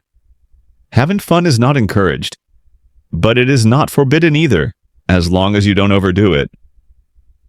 Singing while spinning fine, a jig at harvest time, acceptable. Dancing in the middle of mass with a long dress tied up to your knees, not much. So the farmers learned to make fun of what they had. Time, community, scraps of meat, and the occasional goat race. Yes, that is true. Variety of village games. Forget Monopoly. Forget One. Forget PlayStation. Your choice is simpler and much more dangerous. Some example stool ball, the medieval predecessor of cricket or baseball, played with a bat and a rag ball. Quoits, like ring toss, but with metal rings and the risk of spraining your wrist. Hot cockles. A person is blindfolded and slapped while guessing who hit them. Yes, this is supposed to be fun. Wrestling, shirtless, in mud, with the whole village watching. Sometimes betting, usually bruising. Children played with carved wooden animals. Stones. Bones, anything that could be imagined into something else. The problem is not the game. That is distraction. Escape in the moment. Music and dance. If someone had a lute, or better yet, a bagpipe, the party was on. Songs are passed down, not written down. Lyrics are often changed mid-performance, and topics include, "May the harvest be bountiful," "Arrive," "The blacksmith's daughter has beautiful knees." Dancing is a communal, repetitive, noisy, and sometimes scandalous activity. Especially after the wine has flowed. The church generally frowned upon dancing. This, of course, makes it more appealing. Holidays and festivals. While every day in a farmer's life is a small act of survival, there are some days that are sacred exceptions. Holidays, saints' days, harvest festivals, these are the highlights of the year. And they mean, but the bread has real flavor. It could even be meat. Your chance to wear your only beautiful audai. And yes, an excuse to dance until your feet remember they're 30 years old and arthritic. These events are not just for fun. They felt relieved. A collective sigh. One way to say it, we are still here. And today, we eat. Gossip, the farmer's pastime. If joy is rare, gossip is abundant. Nothing moves faster than who kissed who behind the pile of rice. Which monk was caught buying too much alcohol and the soup was suspiciously green? The women were chatting while fetching water. Men gossip while sharpening tools. The priest tried not to gossip, but often failed enthusiastically. Gossip is not just small talk, it's survival. you need to know pregnant woman, the cursed one, who has the more beautiful thatched roof, and people who claim they have seen a fairy in the woods. Because in peasant life, news did not come from parchment. It comes out of the mouth. And sometimes those lips smile, even laugh. Ale Global Escape Wine is not a luxury. It is hydration. Water is very dangerous. So you drank some beer, less alcohol, more survival. But when the festival comes, the strong substance has escaped. And with it the songs chirp, suspicious dance, random offers, and there is always someone who ends up in a pig trough. Beer brings freedom. For a few warm hours, the itch of life was numbed. And if the hangover reminds you that suffering is still part of the plan, good. That is the purpose of repentance. Travel entertainment. Every now and then, a miracle happens. Itinerant artist, juggler, acrobatic performer, animal trainer. Even actors have performed morality plays in which every character eventually dies or goes to hell. They are strange, noisy, sometimes a little too familiar with your chickens. But they are magical. They bring novelty, laughter, stories from faraway lands, or at least from the next village. Within an hour or two, you'll be somewhere else. And when they leave, you cling to their stories like crusts of bread after Lent. Sin, the eternal killer. But of course, just when the joy was overflowing, just in time for the dance to begin, just when someone says something really inappropriate but really funny. Some people remember the church, and the guilt starts to set in. The priest warned against useless fun. Sunday's sermon mentioned the laughter of fools. And remember that time someone jumped too hard and broke a rib, and everyone blamed the devil. So, joy is often accompanied by silent apology, early confessions, and promised never to do it again until next week. The beauty of fleeting joy. But maybe that's what makes it beautiful. Joy is not always constant. This is not easy. That's rare. That means it is sacred in its own way. A smile in the field, a stolen song under the moonlight, laughter between chores. Share a piece of honey bread with someone you like more than you expected. These are not just moments. They are miracles. As you settle in for the night, wrapped in warmth, hidden under soft sheets.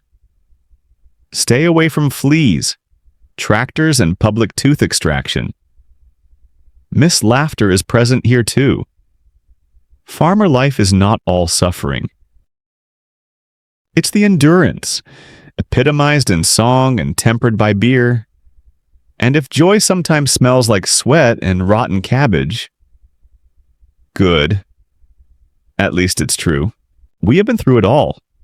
Mud, meals, cicadas, and suffering.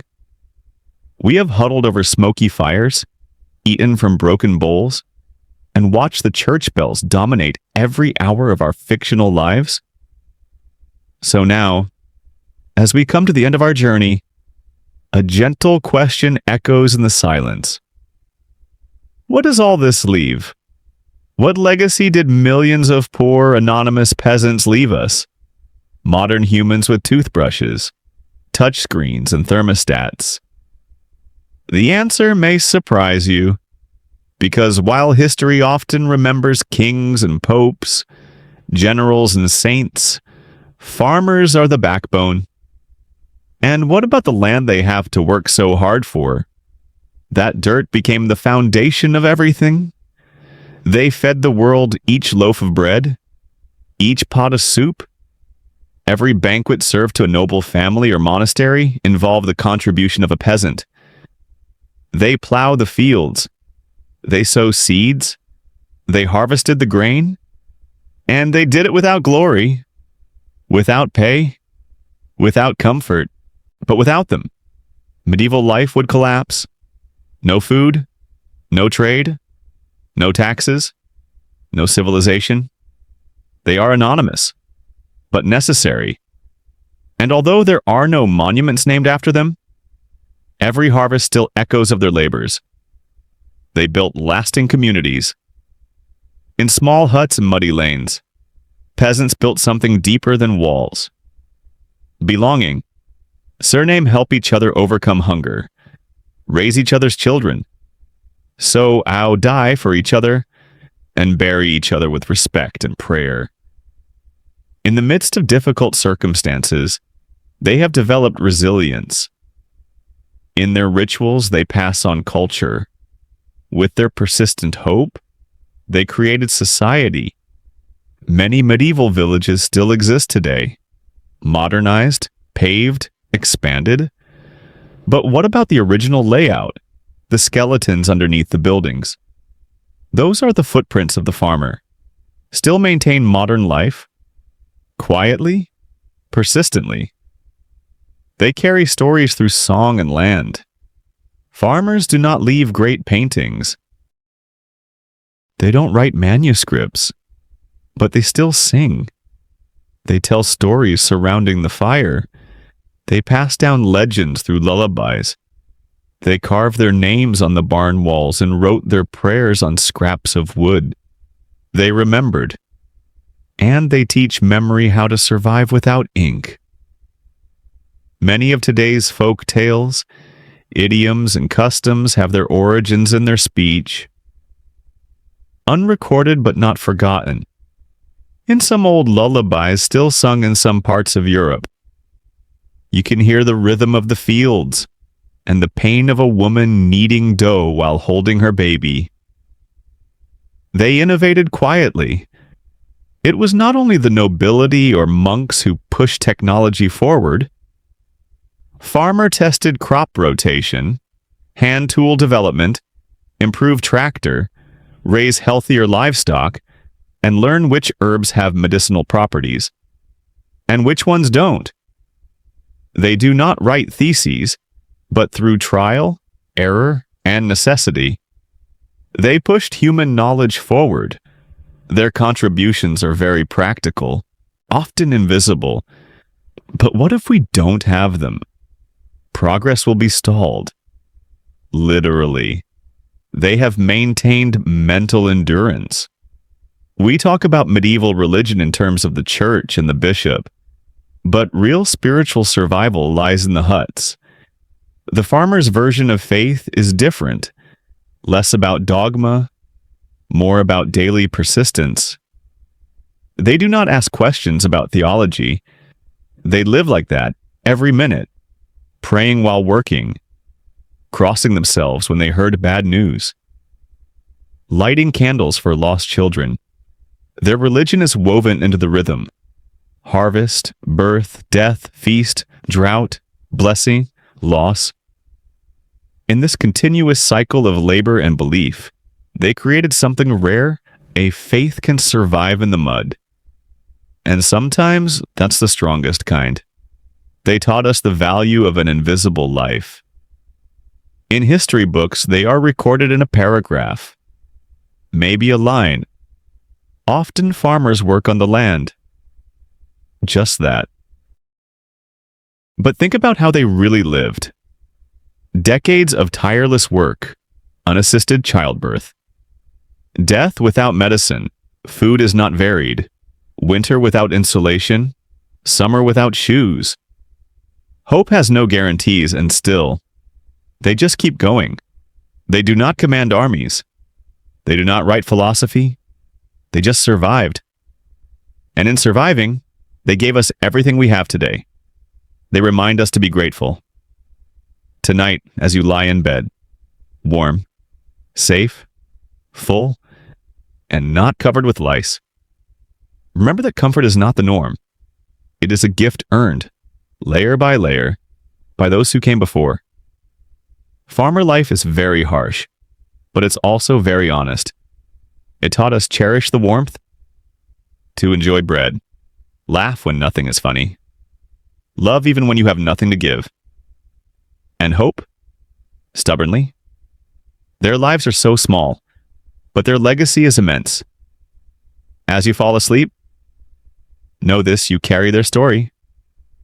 In the food you eat, on the land you're passing through, in the quiet rhythm of a shared meal or a whispered prayer. The world we live in today is built on the foundation of people wearing the same odor every day. The man smells like goat and boiled cabbage. He never went more than 10 miles from home, but somehow held up the sky. The job is done. The tools have been put away. The bread is gone. The fire now flickered quietly, glowing like the last breath of a long, hard day. The children were sleeping, huddled next to the goat. The dog whined in his dream, and outside the wind rustled the thatched roof, as if someone were caressing his gentle fingers in the night. You are in your hut, but you are also in history. Wrapped in wool, press firmly into the ground. Breathe slowly in a world that has forgotten the sound of silence. Night rhythm in farmer life. There are no street lights. There's no noise from the refrigerator. No blue light from phone screen. Just one: the distant hoot of an owl. The lingering groan of the wooden planks. A cough from the corner of the hut. A mouse is gnawing on something in the dark. And throughout that process, your breath, in, outside, rest rhythm. This time, there was nothing left to do. There are no seeds to plant. There is no string to twist. No lecture should be endured. Just sleep. And maybe a little strange dream. You lie by the fire. The warmth was weak, not enough to completely dispel the cold, but enough to pretend for a short time. You close your eyes, and when you imagine a world where your back doesn't hurt anymore, where the stew gets its flavor, where no one screams about sin before breakfast, you smile. Just a little. Because even peasants can dream. What did they dream of? They dreamed second pair of shoes, a blanket without holes, a winter without loss. A child reaches spring. They dream a merciful Lord, a full cup, a song they like the moment when the lice stop biting. They did not ask to build a castle. They asked to remain silent. And now, you are part of that silence. They take sounds in their dreams. It was a breath in the dark. The sound of survival, soft, uncertain, but real. The bed is empty, but you are full. Your mattress is made of straw. The pillow is your elbow. The air smelled like damp wool and boiled onions. But for the first time today, you don't have to work. There is no harvest in the dark. Do not plow the fields in dreams. Even fleas have to rest eventually. You scratch, you change, you sigh, and in that sigh, centuries passed. The night doesn't care if you're noble or not. Here, in the darkness, no one wears a crown. No one swung their swords. No one kneels before the throne. Everyone is sleeping. The king snores. The monk muttered. The mouse ran in a hurry. The baby groaned. It is the balancer of exhaustion. And in that oneness, there is peace. Your shirt is still itchy. Your feet are still dirty. But now you just stand still. Medieval skies above you. Outside, the stars were bright and sharp, not faded by light pollution. Don't be blinded by distractions. You can almost hear them crackling gently like cold fire. You wonder what is beyond their reach, but just for a moment, because tomorrow you will wake up and find. The smell of the stew is not very good, and your brother's snoring. The priest shouted about Saint Benedict again. So now, you close your eyes. Let the stars watch. Time slows down. At this time of night, there is no hour.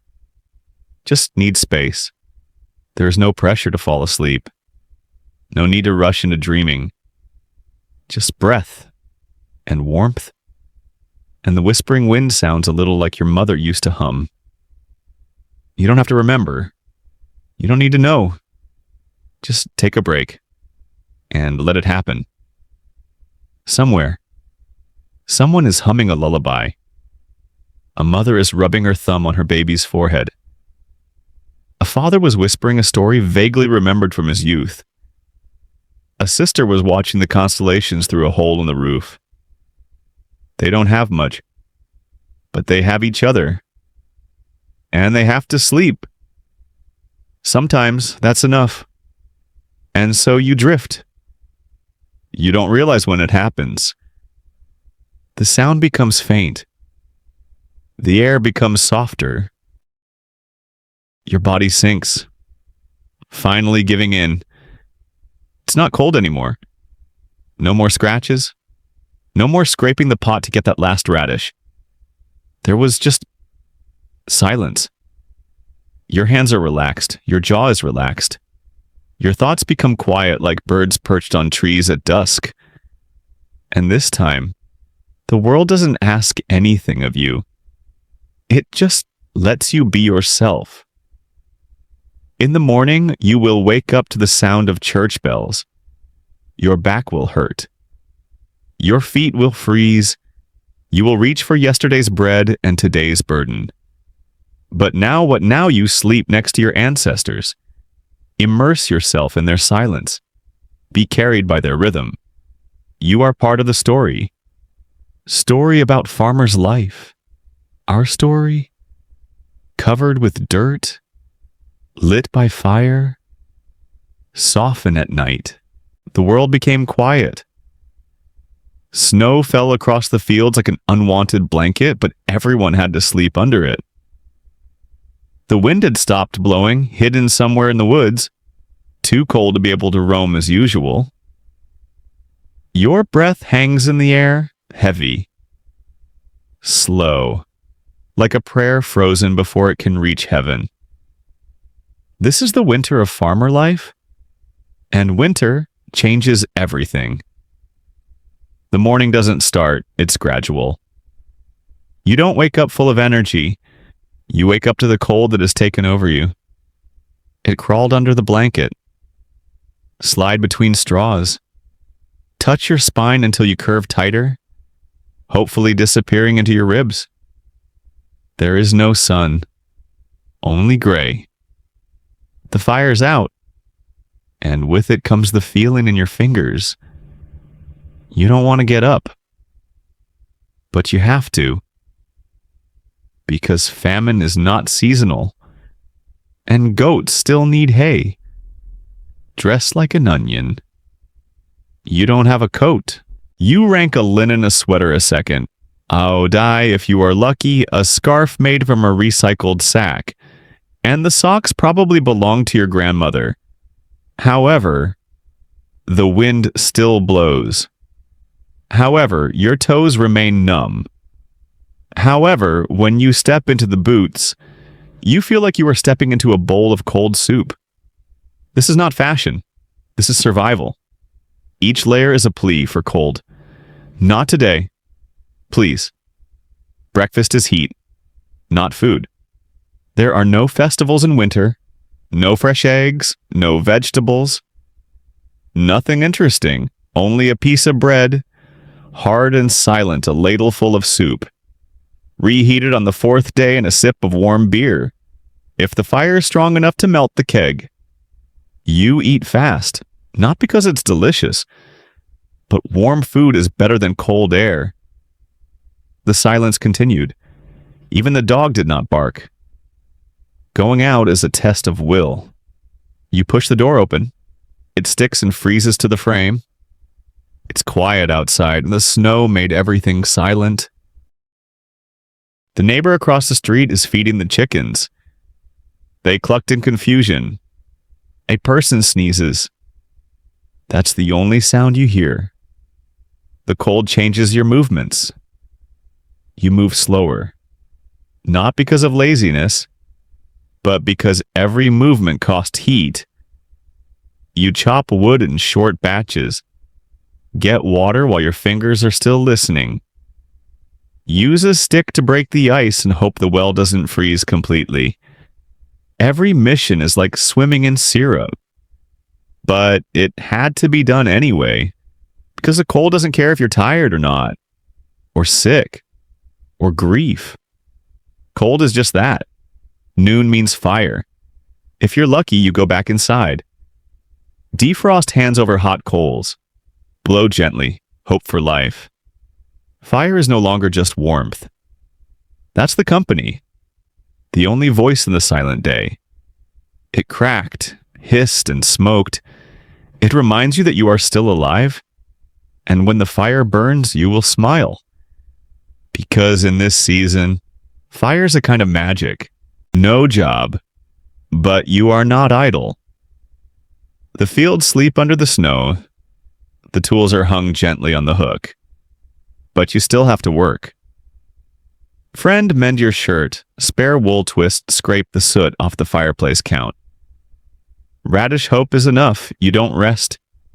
You walk slowly in place, trying to keep the blood circulating to your legs. Even the children were quieter. They huddled together like kittens. People draw shapes at the frost on the windows. The night comes early and heavy. By late afternoon, the sky began to darken. The shadows stretched as if they had been waiting all day. The cold is getting worse. You wrap another piece of cloth around your head.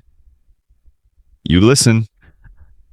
Arrive wind back the whistle of air through the cracks in the wall. Wood explodes in fire. The goat is moving in its corner. You close the shutters. You light a candle. And just like that, the world ends at the edge of your desk. Night inside the hut. The room smells like this, only smoke-boiled roots and sleep. You scoop out the remaining soup. Give your brother a piece of cake. Breathe through your nose, even if it hurts. Everyone lie close together. No privacy, just closeness. Your father tells a story. You've heard this before, you listen anyway. Because it's warm, and it sounds like home. Outside the ancient world. No lights, no sound, just cold. The stars whisper of snowflakes. If you listen closely enough, you can hear time itself. Slow, heavy, breathe in the frost. And finally, sleep comes not as an option, but a surrender. You stop fighting the cold. You stop thinking about spring. You accept straws, smell, silence. You withdraw, feel someone's elbow behind you, and dream of sunshine, of soup of next year, because even in winter, farmer life goes on. Not because it's easy, but because it had to happen. And in the silence of the frost-covered fields, where nothing moves and everything is waiting, you sleep, and somehow the world keeps spinning. The fire's low. The wind has died down. The tent was quiet except for the occasional snort. Slow snore, or someone turning over in their sleep. And in this stillness, your body will forget its aches and pains. Your breathing slows down, and your mind starts to wander. Because even in peasant life, when the world is full of difficulties and barriers, you still dream. What do farmers dream if dreams are not a luxury? They are a relief, rebellion of the mind. During the day, you comply. At night, you can fly. You can visit the king's palace, enjoy roast goose and honey cake, riding a horse made of silver bath and warm wine. Hovering over the village, invisible and untouchable in your dream. You were rich cleaning. Be respected or simply left alone, and sometimes you dream about things you don't even have a name for. like comfort, like freedom. Just like silence doesn't mean hunger. But not all dreams are good. There are nights when darkness creeps in like claws. You may dream a sick child, a failed crop. The church doors closed before you entered, chased by wolves or worse, by your Lord's tax collector. Nightmares occur frequently because your days are hard and the fear still follows you into sleep. Just one wrong look and you'll wake up in a cold sweat, trembling, whispering a prayer. And sometimes you are not sure which world is worse, the dream, or the dream that you want to return to at dawn. Dreams are messages in the Middle Ages. Dreams were not random. They are omens. Warning, whispers from God or the devil. If you dream water, change fire, danger bread, luck death, rebirth, a black dog, be careful who you trust. You did not ignore a strange dream. You said it to the old lady who read the omens with chicken bones. Send to priest, to your grandmother, who used to dream of lightning before the plague. Dreams are stories, and farmers live in stories, because stories make sense when life doesn't. Sleep itself is different. You didn't sleep all night. Don't go straight through. Most farmers sleep in two groups. First, sleep from dusk to midnight, an hour awake to light a fire, pray, chat, or do other things. Second, sleep until dawn. This sleep disruption is normal. Hope? And what about between these two sleeps had the most vivid dreams? The space between the waking and the unconscious state? A twilight of the soul where saints can visit, where you can catch a glimpse of your deceased grandmother, or hear the trees whisper things that no one else can hear. Shared bed. Shared dream. You don't sleep alone. Your whole family lies side by side, bodies pressed together like loaves of bread in a basket. And with that closeness comes a strange intimacy. Sometimes people say, I dreamed my husband's dream. My child saw what I saw. We all woke up and cried. And maybe it's just a coincidence. Or perhaps in those dark, quiet huts where breath mingled with breath, dreams leaked out. Cross the distance between hearts. Become a team. Village of dreamy souls, all sewn together by snoring. Dream desire. Not every dream is about escape. Some are silent. Simple. A dream about your mother is alive again. A summer without flies. A clean dress bread does not crumble. Holding hands by the river and not being pressured. These are dreams about slowness. Love does not require labor. Softness is fearless. Time has no mission. And when you wake up from them, you don't cry. You say nothing. You just sit and miss out on something you never had. Dreams are prayers too. If you are religious, and most farmers are, your dreams have rules. You have asked the Virgin Mary to protect your rest. You prayed not to dream of lust. You hope you don't see any demons or monsters, but what if you do? You confessed in the morning. You have lit a candle. You gave up something. Maybe it was meat. Maybe it was sleep. Maybe it was self-respect. Because bad dreams mean something. And you didn't risk it a second time. Dreams change everything. Every village has a story. A man dreamed of a lost sheep and found it. A man saw his sister in a dream, and the next day, a letter arrived. A man met death in his sleep and died that same week. Dreams are the gateway. Sometimes it is prophetic. Sometimes it's memory. Sometimes nonsense seems to be the truth. So which one is best you don't tell anyone?